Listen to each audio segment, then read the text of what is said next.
దర్శనార్థులు అందరు ఎట్లున్నారులా నేనైతే మంచిగున్నా మరి ఇయ్యాలైతే మీకోసం లచ్చక ముచ్చట్లలా మంచి మంచి ముచ్చట పట్టుకొచ్చిన మరి ఆలస్యం దేనికి షురు చేసేద్దాం లచ్చక ముచ్చట చిన్నప్పుడే తల్లి చనిపోయింది ఇంకో దిక్కు తండ్రి నుంచి లాలన కరువైంది ఆర్థిక కష్టాలు పేదరికం గిట్ల ఎన్ని కష్టాలు వచ్చినా సుతా నారాజు గాలేగి అన్న జిందగీ అంటేనే కష్టాలు కన్నీళ్ళు అన్నీ ఉంటాయనేటట్టు ప్రతిభకు పదును పెట్టి ఎట్లా ముందుకెళ్తాడో చూడాలి మరి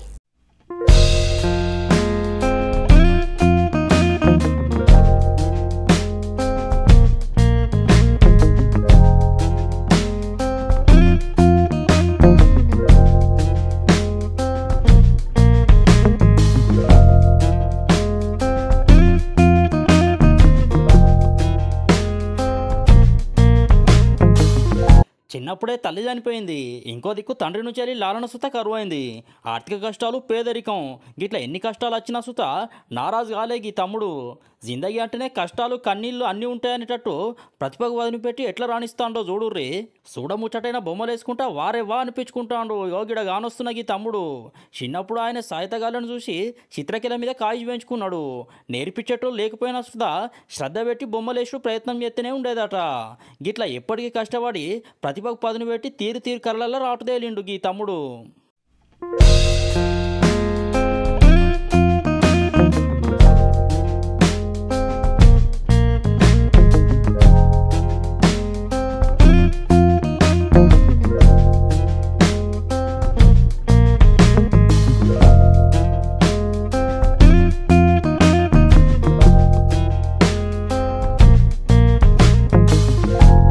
ఇగో గిడ కూర్చొని బొమ్మలేస్తున్న ఈ తమ్ముని పేరు గోపి మనోజు విజయవాడలో ఉన్న పీబీ జూనియర్ కాలేజీలో ఇంటర్ చదువుతాడట ఇక ఈ తమ్ముని కిస్మత్ మంచిగా లేక ఈయన 3 సంవత్సరాల వయసు ఉన్నప్పుడే తల్లి చనిపోయింది అటెంక వీళ్ళ బాప్సుతో మంచిగా చూసుకోలేక ఈ తమ్ముని ఇక ఇట్లా ఒంటరిగా మిగిలిన గోపి అనే ఈ తమ్ముని వాళ్ళ పెదనాన్న పెద్దమ్మ చేరదీసిండ్రు ఒక దిక్కు చదివించుకుంటూనే నచ్చిన కళలలో ప్రోత్సాహం ఇస్తాండ్రు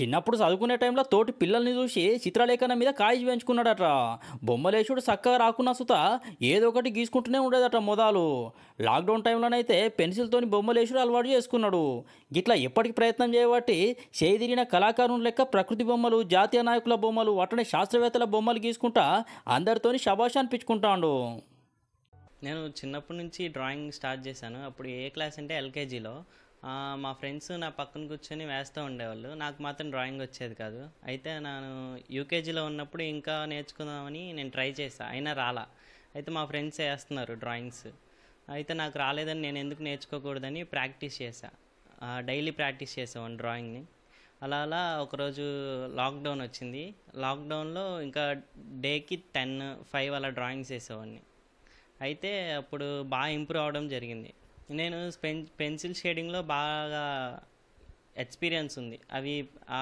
షేడింగ్ ఎక్స్పీరియన్స్ని పెంచుకున్నాను లాక్డౌన్లోనే ఇంకా రియలిస్టిక్గా వేయడానికి ట్రై చేస్తున్నాను చిల్డ్రన్స్ డేకి అయితే నెహ్రూ గారిని డ్రా చేసి కాలేజ్లో పెట్టాను అయితే ఒకరోజు నాకు స్కూల్లో చూసి ఆ డ్రాయింగ్ చూసి నాకు డిఓ సార్ 500 క్యాష్ మనీ ఇచ్చారు అప్పటి నుంచి నాకు ఇంకా వేయాలని ఇన్స్పైరింగ్ అయింది ఇట్లా గోపి అనేకి తమ్మునికి బొమ్మలేసుడు ఒకటే కాదుల్లో కథలు ఎప్పుడు ఆడియో మిక్సింగ్ ఎడిటింగ్ చేసుడు లాంటి కళల సుత రాణిస్తాడు ప్రకృతి బొమ్మలేసుడు అంటే గోపి అనేకి తమ్మునికి చాలా కాయిషట అంతేకాదుల్లో 5 రకాల వైద్యాల సౌండ్ నోట్తోని వలికించే బీట్ బాక్సింగ్ కళల సుత రాణిస్తాడు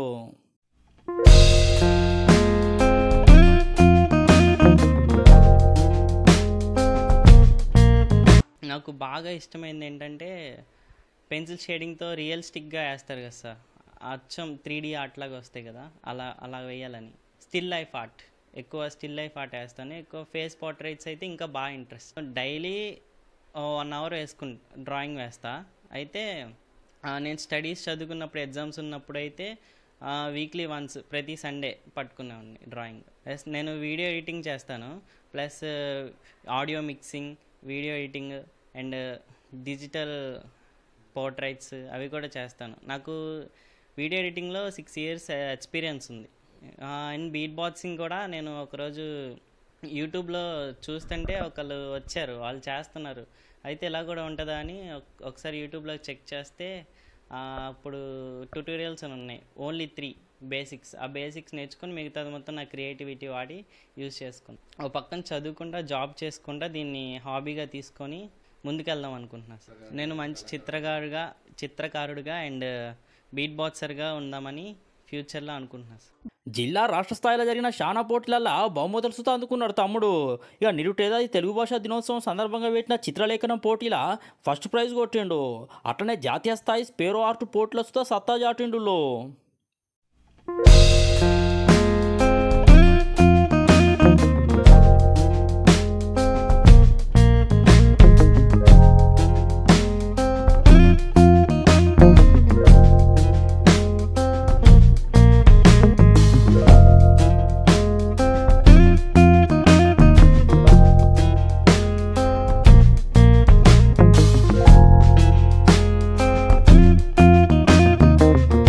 ఒక దిక్కు చదువుకుంటేనే దినం గంటల తరబడి చిత్రలేఖనం మీద సాధన చేస్తానని చెప్తాండ్రు గోపి మనోజ్ వాళ్ళ పెద్దనాన్న పెద్దమ్మ.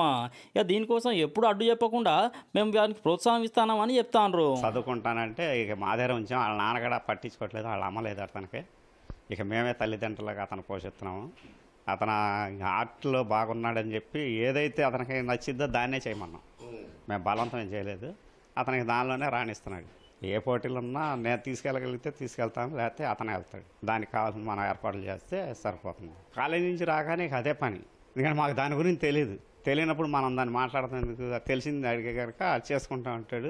దాన్ని ప్రోత్సహించినట్టే ఇక మనం అది వద్దని అయితే చెప్పలేదు. చదువును కూడా పెంచుకోమంటున్నాం.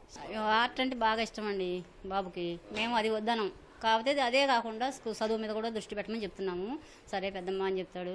వచ్చాడంటే కాలేజీ ఈ రూమ్లోనే ఉంటాడు, చదువుకుంటాడో తెలీదు, ఆర్ట్ చేస్తాడో తెలీదు. ఏం చేస్తున్నావు అంటే ఆర్ట్ చేస్తున్నాను అంటాడు, ఒకసారి చదువుకుంటాను అంటాడు. ఆయన వదిలేస్తాం, ఏ పని మేము చెప్పము, శుభ్రంగా అన్ని చదువుకోమంటాం. ఆ చదువుకు మాత్రం కాలేజీకి బయటికి మేము ఫీజులు కడుతున్నాము, అన్నీ చూస్తున్నాము. వాడు కూడా కొంచెం సంపాదించుకుంటున్నాడు, వాడికి కూడా ఏ తెలిసిన వాళ్ళు ఆర్థిక సహాయం చేస్తున్నారండి. ఆర్ట్ మాత్రం బాగా చేస్తాడు.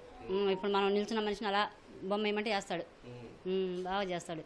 సవలతులు అన్నీ ఉన్నా సుత ఏం చేయలేని వాళ్ళు కొందరైతే జిందగీలో కష్టాలు వచ్చినా సుత పట్టుదలతోని ఇష్టమైన కళలను సొంతంగానే నేర్చుకుంటాడు గీ తమ్ముడు.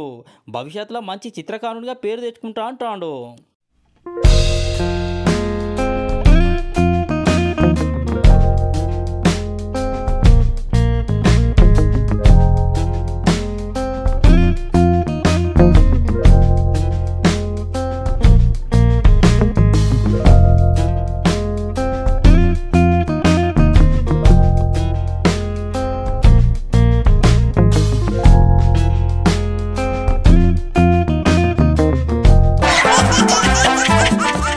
కొందరికి పెద్ద పెద్ద చదువులు చదివి విదేశాలకు పోయి పెద్ద చదువులు చదవాలని ఉంటుంది. ఇక ఇంకొందరికి మాత్రం ఏదన్నా చిన్న వ్యాపారమైన సుత సొంత కాళ్ళ మీద నిలబడాలని అనుకుంటారు. గట్ల ఒక అన్న వ్యాపారంలో ఎట్లా నిలబడ్డాడో చూడాలి మరి మీరే. ఇంట్లుండే సామాన్లు సోఫాలను చూసే చాలా మంది వాళ్ళ గౌరవ మర్యాదలను చూస్తూ అంటారు. అప్పు చేసినా సరే కొందరు వారే వానిపించే కుర్చీలు సోఫాలు కొందామని చూస్తారు. అయితే గవే కాకుండా నాణ్యతగా అట్లనే గట్టిగా వండుకుంటా తక్కువ రేటుకి ఇవి దొరికితే ఎట్లుంటుంది, గదే ఆలోచన చేసి విజయం సాధించుండు ఈ అన్న. ఒక దిక్కు నాణ్యతను, ఇంకో దిక్కు లాభాల్ని సమానంగా చూసుకుంటా కొత్త కొత్త ఆలోచనలతో ముందడికి పోతాడు వ్యాపారంలో.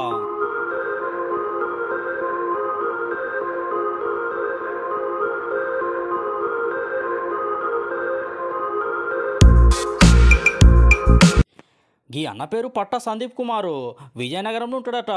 ఉపాధి కోసం అని చెప్పి గీ అన్న వాళ్ళ అయ్యవాళ్ళు హైదరాబాద్లో ఉన్న జీడిమెట్లకు దగ్గర పట్లున్న చింతలకు వలస వచ్చిండ్రు. ఒక దిక్కు జిందగీ మంచిగా ఉండాలని చెప్పి బీటెక్ చదువుకుంటూనే ప్రవృత్తిగా సెల్ ఫోన్ షాప్లో అట్లనే కాల్ సెంటర్లలో పనిచేసి కుటుంబానికి ఆసరాగా ఉన్నాడు గీ అన్న. కానీ ఇక చిన్న చిన్న కొలువులు జిందగీలో ఎదగడానికి ఏమాత్రం సరిపోక చాలా తిప్పలు పడ్డాడు.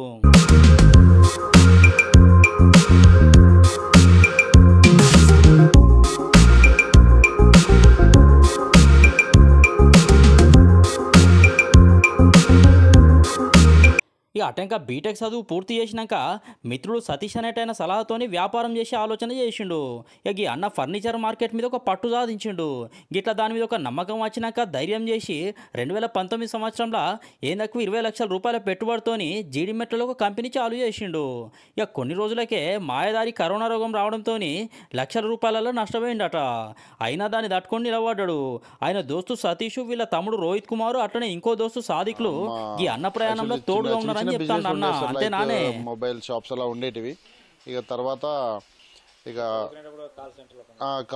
యాక్చువల్లీ నేను స్టడీ మా ఇంట్లో ఏంటంటే ఈవెన్ చదివించడానికి కూడా స్కాలర్షిప్స్ చదువుకున్నాం. అండ్ చదువుకునే టైంలో కూడా పార్ట్ టైమ్గా కాల్ సెంటర్స్ జాబ్స్ కానీ లేకుంటే వేరే మొబైల్ షాప్లో వర్క్ చేయడం చాలా చేసాము. ఇక మెల్లగా చిన్నగా బిజినెస్ స్టార్ట్ చేయాలన్నట్టు మొబైల్ షాప్ పెట్టుకున్నాను. ఎందుకంటే అప్పుడు ఉన్నది నాకు ఎక్స్పీరియన్స్ మొబైల్ షాప్లోనే. సో అది పెట్టుకున్నాను. ఇక తర్వాత నాకు ఒక అన్నయ్య పరిచయం అయ్యారు, సతీష్ అని. సో అతని త్రూ అతని ఇన్స్ట్రక్షన్ ఫాలో అవుతూ అతను కూడా ఒక మెస్ కంపెనీలో జాబ్ చేసుకొని అలా మెస్ కంపెనీ పెట్టుకున్నాడు. సో ఆయన త్రూ ఆయన సలహా, ఆయన ఇన్స్ట్రక్షన్స్ తీసుకొని ఏదైనా మ్యానుఫ్యాక్చరింగ్ ఫీల్డ్ పెట్టుకో, బెటర్ ఉంటుంది, లైఫ్ ఉంటుంది, నీకు దాంట్లో స్టెబిలిటీ అవుతావు అని చెప్పేసరికి ఇక ఆయన ఫైనాన్షియల్గా కూడా హెల్ప్ చేశారు మనకి. ఇక ఇంట్లో కంటే నాకు బయట సపోర్టే ఎక్కువ. వాళ్ళ త్రూ ఇక నేను ఏదైనా మ్యానుఫ్యాక్చరింగ్ ఫీల్డ్ వెళ్దామన్నట్టు ఆయన సపోర్ట్ తీసుకొని మెల్లగా ఈ మ్యాట్రెస్ అనేది అనుకున్నాను. నాణ్యతకు పెద్దపీటేసి కొనుగోలుదారుల పసందైనట్టు ఫర్నిచర్ వ్యాపారం నడుపుతాడు అన్న. తీరు రకాల డిజైన్లతోని జనాలను ఆయన దిక్కు తిప్పుకుంటాడు.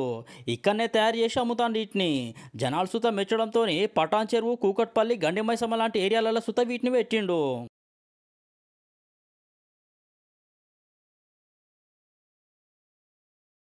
రీసెర్చ్ చేసుకున్నాను సార్. ఫోమ్స్ ఏంటి, డెన్సిటీ ఏంటి, దాని ప్రైజెస్ ఏంటి, ఇప్పుడు మన హైదరాబాద్ మార్కెట్లో ఏవి ఎక్కువగా నడుస్తున్నాయి అన్నట్టు తెలుసుకొని ఇక ఓకే ప్రీమియం మ్యాట్రెస్ ఇప్పుడు మనం ఏం చేసినా బెస్ట్ ఒకటే. కస్టమర్స్ మన దగ్గరికి రావాలి అంటే రెండే క్వాలిటీస్, బడ్జెట్ ఫ్రెండ్లీ ఉండాలి, బెస్ట్ క్వాలిటీ ఇవ్వాలి. సో మనకి ఏంటంటే ప్రైజెస్, ఇప్పుడు బయట ప్రైజెస్ మన ప్రైజెస్ ఇస్తే కస్టమర్స్ రారు. సో ప్రైజెస్ తక్కువలో ఉండాలి, మీకు క్వాలిటీ మంచిగా ఉండాలని చెప్పి అనుకొని డ్యూరోఫ్లెక్స్ అట్లా కొన్ని బ్రాండెడ్ ఫోమ్స్ ఉంటాయి. ఆ ఫోమ్స్ తీసుకొని కమర్షియల్ ఫోమ్స్ యూజ్ చేయకుండా ఇక వాటి మీద రన్ చేసుకుని స్టార్టింగ్లో చాలా స్ట్రగుల్, అంటే చాలా లాస్ అయింది సార్. చాలా మ్యాటర్స్ రిటర్న్ వచ్చేసేవి. ఇక తర్వాత దానిలో డ్రాబ్యాక్స్ ఏంటి అని చూసి దాన్ని రెక్టిఫై చేసి రీసెంట్గా ఇప్పుడైతే ఓకే. కొత్త ఆలోచనలు చేసుకుంటా నడుమ మధ్యవర్తులు ఇట్లా ఎవరు లేకుండానే సామాజిక మాధ్యమాలలో ప్రచారం చేసుకుంటా జనాల నజర్ ఆయన మీద వాడేటట్టు చేసుకుంటాడు సందీప్ అన్న. డైరెక్ట్ అక్కడే ఉన్నోళ్ళు ఈయనతోనే మాట్లాడేటట్టు ఫోన్ నెంబర్స్తో పెట్టిండు. అక్కడనే ఫోన్ నెంబర్లో బుకింగ్ చేసుకున్నాడో లేకుంటే డైరెక్ట్ పోయి కొనేటట్టు సవలతు పెట్టిండు. ఇక అంతేకాదు, నచ్చిన తీర్ల సీత తయారు చేయించుకునే సవలతు ఉన్నదట గీడ. ఇట్లా ఒక్కడే ఇట్లా వ్యాపారాన్ని చాలు చేసి ఇప్పుడు 30 మందికి పైన యూత్ పిల్లగాలకు ఉపాధి ఇస్తాడు. అట్లనే ఇంట్లో సుత అన్నకు అండగా నిలబడ్డారు. వ్యాపారంలో వీళ్ళ తమ్ముడు రోహిత్ సోఫా వ్యాపారం చూసుకుంటే సందీప్ అన్న వాళ్ళ భార్య స్వాతి అని అక్క సామాజిక మాధ్యమాల ఖాతాలను చూసుకుంటా సహకారం అందిస్తాండ్రు. వర్క్ చేసేటోడిని, but I found something interest in this field. So అందుకే షిఫ్ట్ అయ్యా. బాగా నడుస్తుంది బిజినెస్ అయితే. అండ్ బిజినెస్ మాట పక్కన పెడితే కస్టమర్ రిక్వైర్మెంట్ తీసుకొని కస్టమర్ వాని ఇష్టాలు కనుక్కొని వాళ్ళకి నచ్చిన ఐటెం వాళ్ళకి ఇచ్చాక వాళ్ళ ఫీడ్బ్యాక్తో వచ్చే ఆనందం జాబ్లో అయితే రాలేదు నాకు. So I felt very happy with it. Future plan అంటే సోఫాస్ గురించి సపరేట్ యూనిట్ ఒకటి ప్లాన్ చేస్తున్నాం. బికాజ్ ఎవరైనా కస్టమర్స్ కొంతమంది ఉన్నారు, దే ఆర్ వెరీ క్యూరియస్, ఎలా అవుతుంది చూసుకోవాలి అని.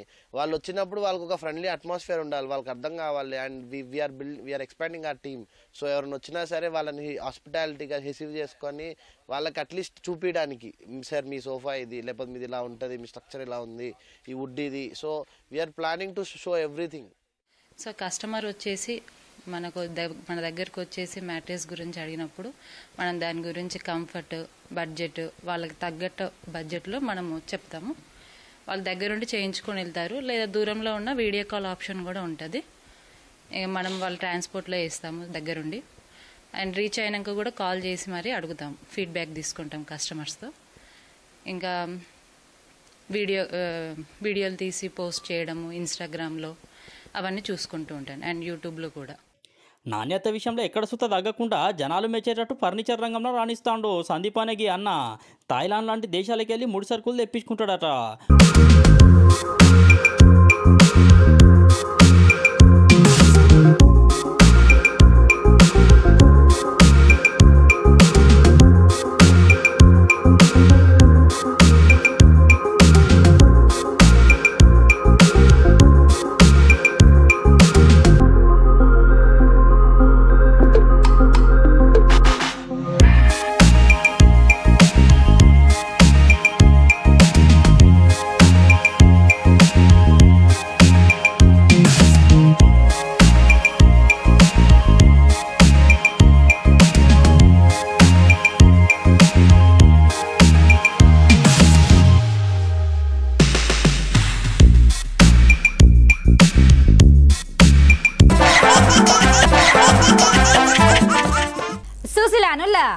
గివి మరి అట్లా లచ్చక ముచ్చట్లు ఇంకొన్ని ముచ్చట్లు మళ్ళీ కలుస్తా అందరుకుంటా మరి